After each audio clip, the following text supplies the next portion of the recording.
Alhamdulillahilladzi anzala ilaina kitabahul azim wa bayyanahu wa ahkamahu bi sunnatin nabiyil karim.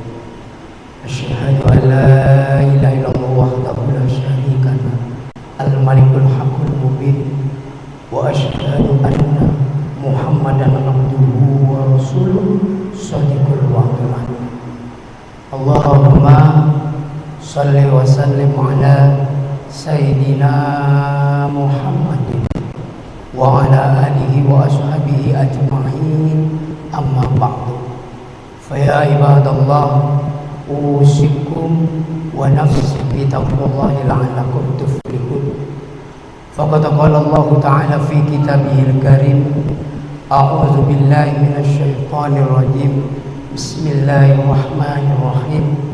Innamal mu'minuna ikhwatun fa aslihu baina akhawaykum wattaqullaha la'allakum turhamun. Wa qala aidan wa'tasimu bihablillahi jami'an wa la tafarraqu. Wa qala Nabi sallallahu alaihi wasallam, al-muslimu akhul muslim la yadlimuhu wa la yakhdhuluhu wa la yahtiruhu. Shadaqallahul aliyyil azim. Wa sadaqa rasulul habibul karim walhamdulillahi rabbil alamin. Ma'asyiral muslimin, Bapak, saudara jamaah salat Jumat yang dimuliakan Allah, yang dirahmati Allah, serta yang saya hormati. Segala puji dan syukur kita panjatkan kehadirat Allah Subhanahu wa taala. Shalawat serta salam sejahtera semoga selalu tercurahkan kepada junjungan kita bersama baginda Nabi Muhammad sallallahu alaihi wasallam serta keluarga, sahabat dan para pengikutnya yang istiqomah gaya hidup. Ma'asyiral muslimin jamaah salat Jumat yang dimuliakan Allah, marilah sama-sama kita tingkatkan takwa kita kehadirat Allah dengan sebenar-benarnya takwa, yaitu dengan menjalankan perintahnya dan mau meninggalkan larangannya. Ma'asyiral muslimin jamaah salat Jumat yang saya hormati dan yang saya cintai, alhamdulillah di tahun Hijriah saat ini kita berada di bulan Safar. Tentu kita berharap kepada Allah, mudah-mudahan di bulan Safar ini Allah masih memberikan kesehatan kepada kita, memberikan panjang umur dalam iman Islam, serta memberikan murah rezeki agar ibadah kita khusyuk dan istiqomah. Amin ya rabbal alamin.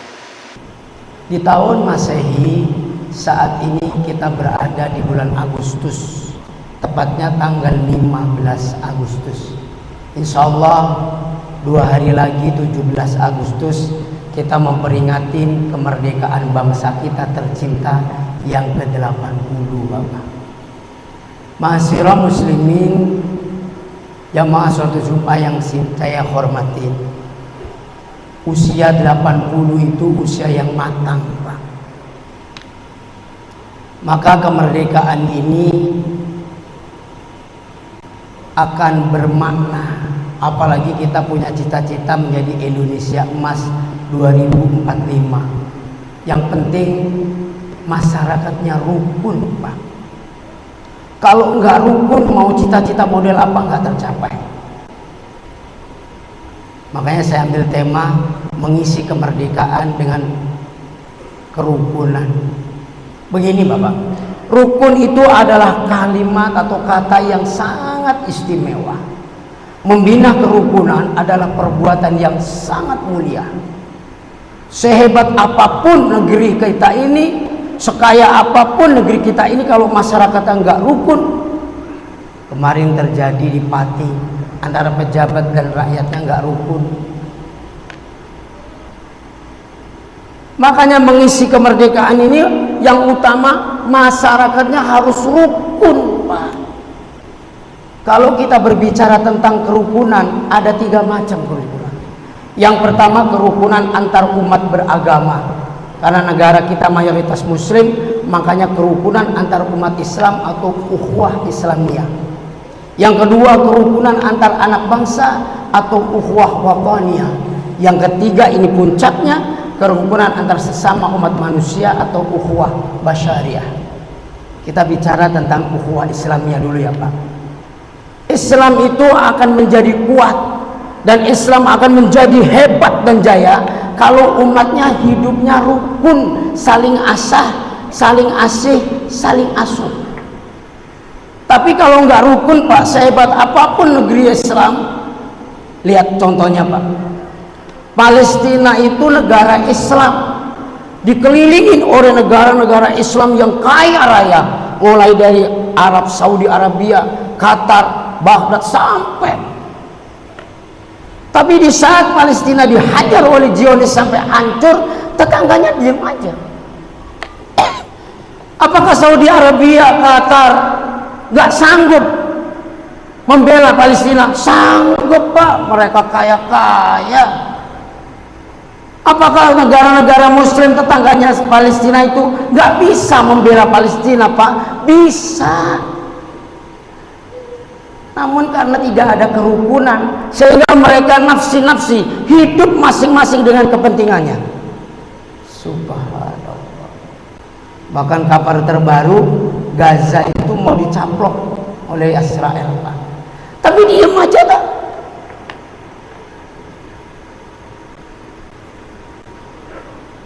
Padahal umat Rasulullah itu cuma satu loh Pak, al-Muslim.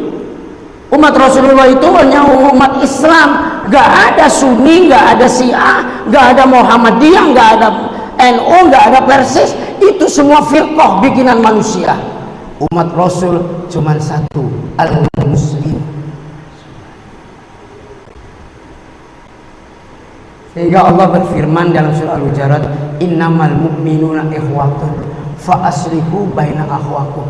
Innamal mu'minuna ikhwat, sesungguhnya orang-orang beriman. Siapa orang beriman Pak? Yang percaya Tuhannya Allah Subhanahu wa taala dan Rasulnya Muhammad, yaitu orang muslim seperti kita, saudara Pak. Fa aslihu baina akhwakum, maka tugas kita, saudara kita, mendamaikan saudara yang sedang ada keributan. Jadi kita ini tugasnya juru damai, bukan ngompor-ngomporin atau manas-manasin Pak. Bahkan diperkuat di dalam surah Al-Imran, kata Allah, wa'tasimu bihablillahi jami'an wa la tafarraqu, berpegang teguhlah kalian semua ke agamaku, ke taliku, jangan bercerai-berai. Makanya orang Saudi Arabia, banyak Timur Tengah itu yang belajar ke Indonesia tentang kerukunan Pak. Ada berapa negara yang datang, karena Indonesia ini umat Islam terbesar, firqah golongannya banyak, tapi kok rukun, datang mereka, termasuk Iran. Ternyata Indonesia ini punya dasar Pancasila dan Bhinneka Tunggal Ika, hebat. Namun saat ini kerukunan kita juga digoyang di media sosial. Lihat keributan antar umat Islam banyak terjadi, banyak Pak. Bahkan ngeri saya ngelihatnya.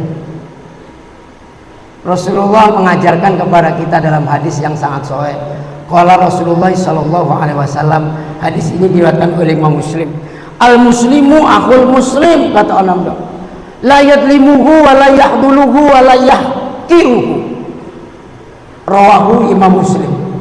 Al muslimu akhul muslim, orang Islam yang satu dengan Islam yang lain, kata Rasulullah, saudara Pak, sedulur. Karena perikatan saudara di Islam disebabkan ikatan akidah yang sama, la ilaha illallah. Maka bila dia sudah saudara kita, haram jiwa dan hartanya diganggu. La yadlimuhu, kata Kanjeng Nabi, nggak boleh sesama umat Islam itu saling menyakitin, apalagi saling membunuh tanpa alasan, nggak boleh. Tapi itu tingkat ajaran sangat indah. Prakteknya lihat Pak, mohon maaf, berapa bulan kemarin ada keributan di daerah Tebet.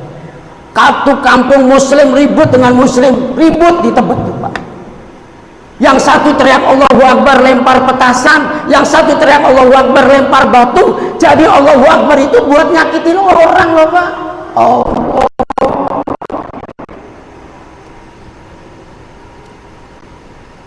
Bapak lihat di televisi, Kalau ada ribut pasti teriak Allahu Akbar, bawaannya golok parah.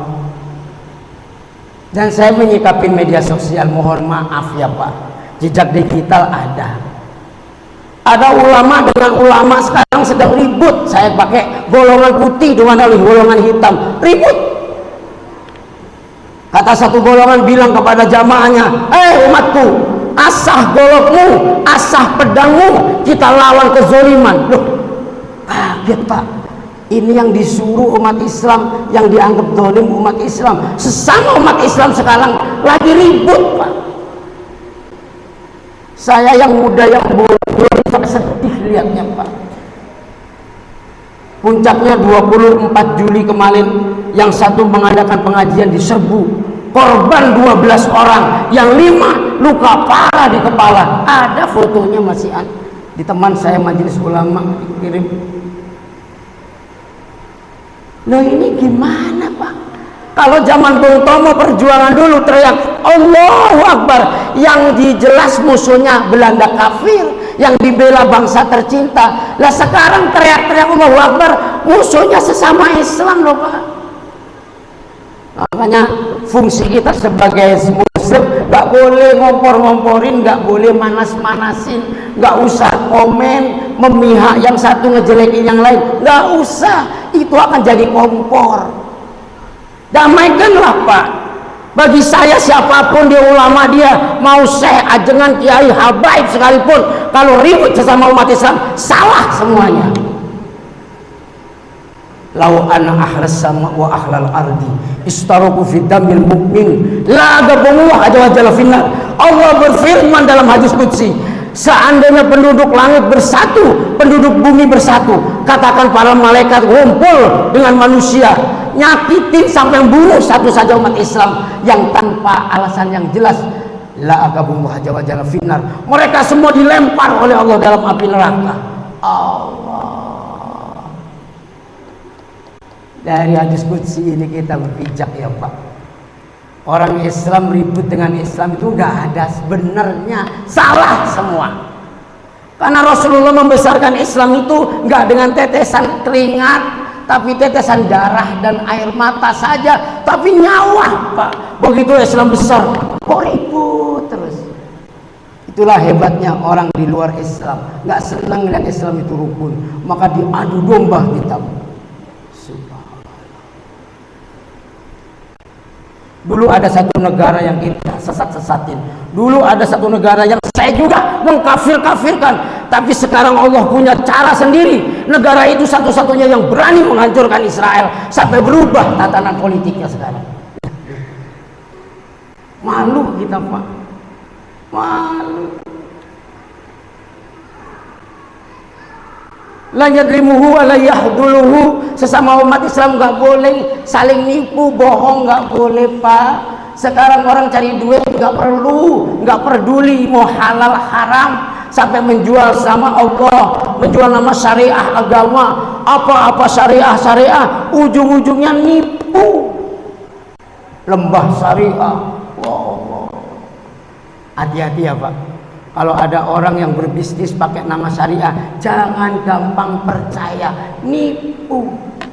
Wala yahkiruhu, sesama umat Islam nggak boleh saling menghina, mencemooh Pak. Kita punya handphone gadget yang hebat, isinya kadang nyela orang aja, awas. Buka aib orang aja, awas. Kenapa Ustaz? Kalau Allah sudah murka, dibuka kejelekan Bapak dengan kasus keluarga, kita nggak bisa ngapa-ngapain Pak. Kita datang ke masjid ini bukan karena orang soleh, tapi aib kita ditutup. Bahkan mohon maaf di kitab Irsyadul Ibad dikatakan, Bapak kalau suka buka aib orang, buka ngejelek-jelekin orang, maka rezeki Bapak akan dipending oleh Allah. Ingat, rezeki itu bukan duit aja loh Pak.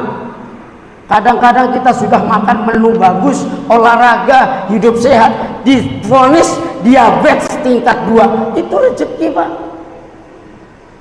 Kita diberi penyakit. Kenapa? Kita suka buka aib orang loh Pak. Negara lain sudah mikirin rudal balistik macam-macam, kita masih ngurusin ijazah aja. Udah nggak ada gunanya ngabisin waktu, ngabisin umur, buka aib orang. Kok demen ya? Setelah kerukunan umat Islam kita tingkatkan menjadi ukhuwah wataniyah, kerukunan sesama anak bangsa mulai lebih luas, Pak.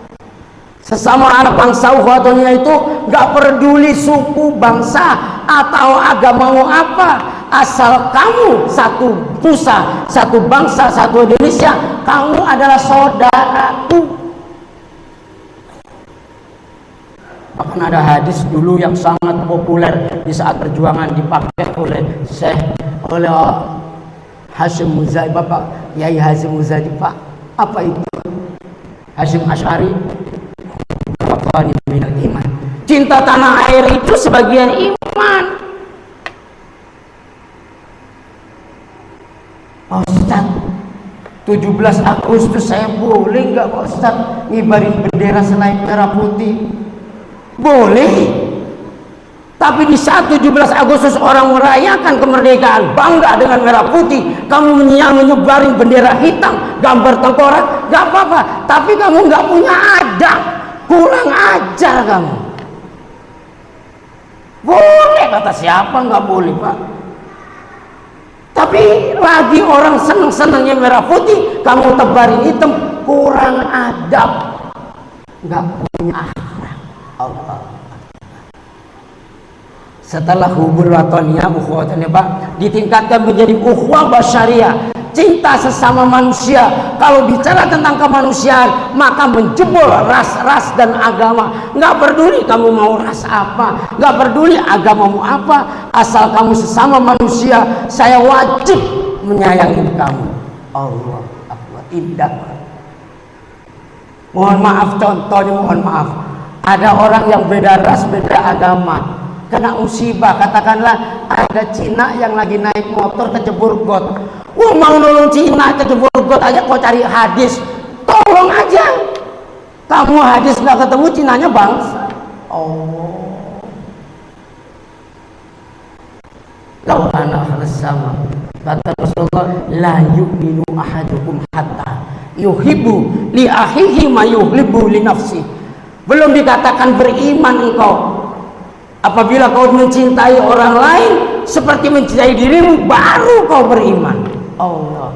Saya tutup khutbah saya ini, Pak. Orang lain itu luas. Saya ambil contoh dikit. Istri kita itu adalah orang lain.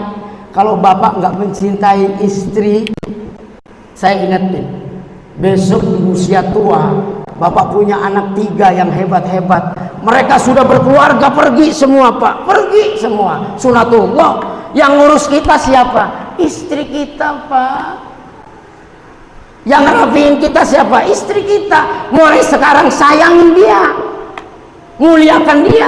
Kalau nggak kau muliakan dia, nggak kau sayangin, suatu saat kita udah tua, wah sengsara hidup kita. Inilah sedikit khutbah yang bisa saya sampaikan ya Bapak. Harapan saya mudah-mudahan kita ini bisa hidup rukun sesama anak bangsa. Agar apa? Cita-cita negeri ini menjadi Indonesia emas di tahun 2045. Wallahu a'lam bishawab. Apakah kita ada umur nggak ngerti, tapi tercapai cita-cita itu dengan kerukunan. Barakallahu li wa lakum fil Qur'an wa nafa'ani wa iyyakum bima fihi minal ayati wa dzikril hakim wa taqabbala minni wa minkum tilawatahu innahu was-sami'ul 'alim.